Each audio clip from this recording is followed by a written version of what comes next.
Intersection Magazine Podcast.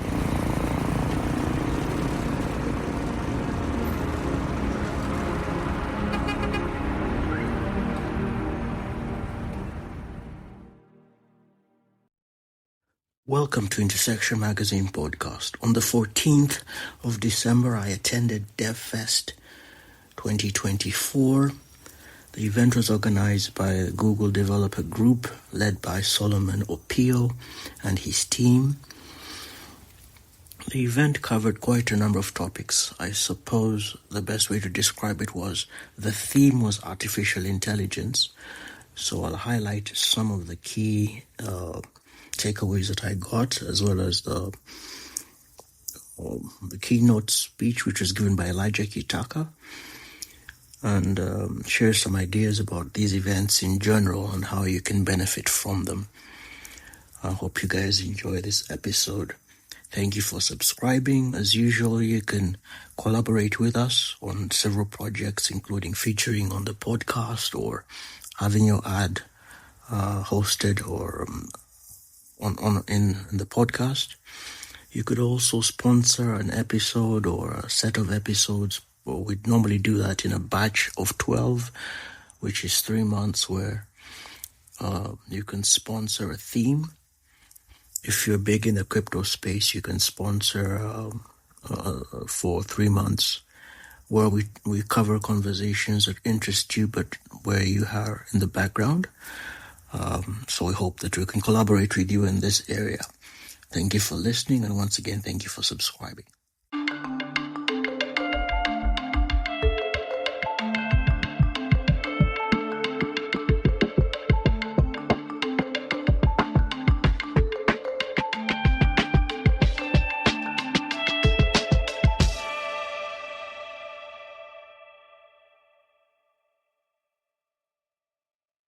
So those of you who've listened to the podcast before will realize that in some episodes, as well as some of my articles, I've been a little critical about events.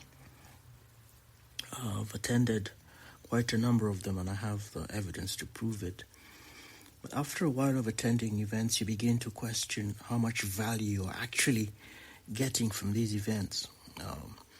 Is it just an attendance thing? Are you networking? Are you connecting with other people? Are you getting jobs? Or are you exchanging business cards? Are you deriving value? Are you moving from just attendee to speaker? Are you exhibiting? Are you buying space? Are you advertising? These are all questions you should ask, especially if you are a student, for example, or just a person attending. Maybe you should also think about the idea of looking into job opportunities that may come with your attendance. So I suppose part of my criticism personally was to try to derive a lot more value from standard events, and to see if I could benefit and those who are attending could benefit a lot more. For many, these events are a great place to make some money if you can get advertisers and people to buy space and people to sponsor your event. You can make quite a lot of money. So it does get exhausting. Which brings me to the keynote speaker for this event. His name is Elijah Kitaka. Elijah has been in the public space for quite a while. He started in tech a few years ago, I'd say maybe 15 years ago, and then transitioned from the standard operations in technology and startup spaces to a place where he was engaging with big companies like the Stanbic Bank, and he got employed by them, started collaborating with them and other businesses with solutions that he had created before. And so it was really refreshing listening to him and his keynote. And one of the things that he was trying to bring across as he shared with us his wisdom was the importance of not getting stuck. not getting stuck in the same place. Because what happens with people is after attending so many events, it becomes a habit. It becomes something that you're accustomed to. You just go from event to event, from workshop to workshop, and you're not really gaining anything. Now, the thing is, if you compare yourself with those who are more purposeful, you will notice that they do move on, they do get jobs, they do start working on their startups, and they do end up having exits. So one of the things he warned us about was not to get stagnant in the space in which you're operating, whether you're in a hub or whether you're in an office space and things of that nature. So that was a useful confirmation for some of my own ideas or biases that I had before. Then he went on to highlight some of the key areas where he felt like there was going to be rapid development for those who were in the technology space. He mentioned, for example, the need to make better use of data. He mentioned the importance of agents, chatbots, and things of that nature. He also mentioned the importance of gathering knowledge and getting skills, business skills. And of course, improving your interpersonal and emotional intelligence. He mentioned quite a number of other ideas that are relevant for those of us who are in the technology space and who at some point will need to make the transition into working and engaging with professionals or people in policy or people in government. And those are skills that are difficult to focus on when you're a technical person, a person who is technically minded. So his advice was very useful and I think very timely for those of us who are in the space and for those who are in the space. And if possible, I encourage you to engage with him further on this subject through his socials, which I'm sure he makes full and good use of. Then we had a conversation as well with Tabitha Namwone. If you have the time, I encourage you to Google career trees, which basically breaks down the single or multiple paths that you can use as you build your career, from your education to your workplace to skills or competencies that you can acquire from the roots to the stem to the leaves and the fruits. Very useful content. She's also a leader in the tech space, managing thousands of young people under her care or her leadership. So she's also a notable character. She's available on LinkedIn and Tabitha Namwone. So I encourage you to also engage with her on that subject. So very good conversations with her as well. Hopefully we'll feature on the podcast sometime in the future. Now, the sponsors of the event are worth mentioning. There was Daytona, there was SafeBorder, there was Eversend, Zimba Women, as well as Sandbird AI. As I mentioned before in the introduction, the theme of the podcast was artificial intelligence, which is why in the keynote, Elijah was keen to mention some of the ways in which he felt the industry was going to need to adopt. Of course, I think I forgot to mention it. One of the things that he mentioned was the industry was going to need people who are skilled with the ability to transform or translate or be able to move companies from one era to another era, the era of artificial intelligence. So people with these skills, people who were able to get data and integrate it into tools that were making use of data in the workplace and helping companies mine this data and use it for better marketing and all sorts of other reasons in the workplace, these kinds of skills were going to be a necessity. Now, one of the things that I had a lot of interest in but was unable to attend was the breakout sessions. The breakout sessions, I believe, are important because a gathering of this nature, for example, has quite a lot of influence that it carries. If you look at Google, for example, if you go back maybe 15 years ago, you could see some of the projects that Google was pursuing and that they had put some money behind, where developers were pursuing these projects or working on. And of course, 15 years down the road, some of these projects are no longer being supported. And that makes sense. The reason why some of these projects are not supported is probably because not many people end up working or developing or using these products. And this is where I think these Google developer groups and events like DevFest come in.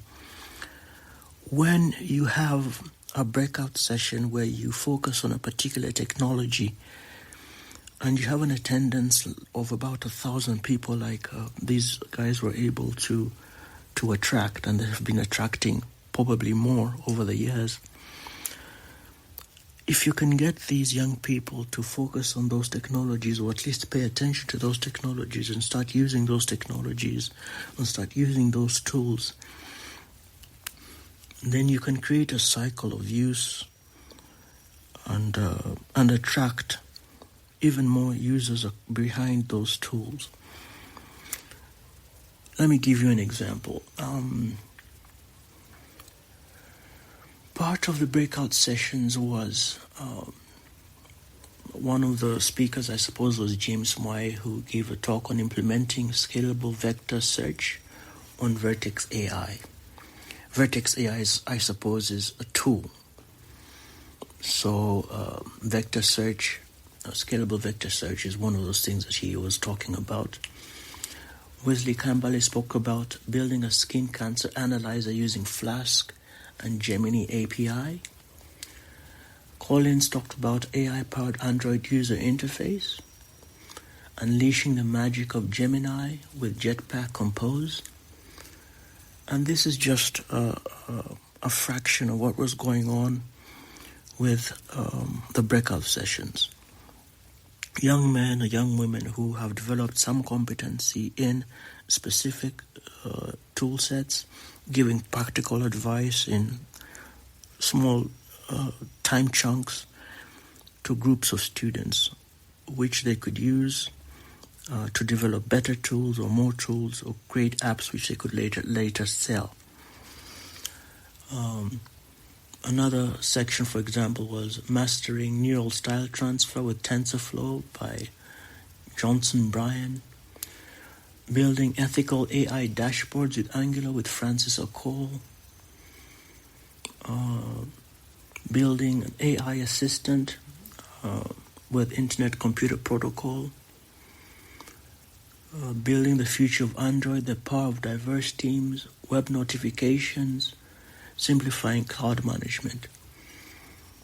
So these are just a small list of some of the breakout sessions that were accessible for those who attended the Saturday event. Started, I believe, at about 9 in the morning to about 5 p.m. Attendance was about 1,000 people. As I mentioned before, the organizer was Solomon Opio. Solomon Opio started off at Outbox Hub as a community outreach manager. Later started an enterprise called Soltech. Got into Google developer groups and started leading there and organizing events. Then he also has some work that he does for the Innovation Village in Tinder. Over the years, of course, he has helped organize Google Developer Days and DevFest events, which have branched out, covering quite a number of areas from blockchains to cryptocurrencies and much more, clouds as well. And of course, many of these events are held all over campuses in the country, from Barara to Makerere to Gulu and beyond. So the reach and the scope of these events is quite remarkable. And the ability, of course, for these events to shape and define the next generation of leaders is also quite commendable. The other thing that I think we should mention is, and I believe Elijah mentioned this before, he talked about being able to translate or to move from the technical to probably a little bit towards the policy. And he mentioned this about how some people, for example, were realizing the need to have technical people or people with some technical knowledge heading up key parts in the leadership structure on corporate level. And this is important because you need people who understand the system, people who can be able to make decisions that are going to influence how companies are going to run, how curricula is going to be written, how hiring is going to be done. And so it's really important to get these young people engaging and learning and transitioning from the technical to the policy, to the leadership, to corporate level. That's really a summary of what happened on Saturday. I was not able to stay for the full day event. I had other commitments, so I was able to capture at least half a day of what happened. I was able as well to engage with some of the members in the background to get you the agenda so as to present to you at least what was going on in the breakout session, so that if you are interested, you can research these areas on your own, maybe develop your competencies in these areas. For teams or for people who are interested in artificial intelligence, an event like this will help you get a rough idea what to tackle, what to handle, what to focus on, what to research, because a lot of thought goes into bringing these minds together, organizing these events, gathering these people, getting the speakers, getting the experts, and making use of the technology, as well as the funding. So thank you guys for listening. Thank you all for listening. As usual, you can subscribe to our magazine, which is released every month at just $24. You'll get the magazine sent to your socials or to your email of your choice. We also have attractive advertising packages, as well as the option of having a supplement, which is 4 pages in the magazine. We can write it for you, or you can write it on your own. The prices vary depending on what you want done. If we write it for you, it's slightly more expensive, but we believe it will be worth your while. Once again, thank you for listening and thank you for subscribing. Intersection.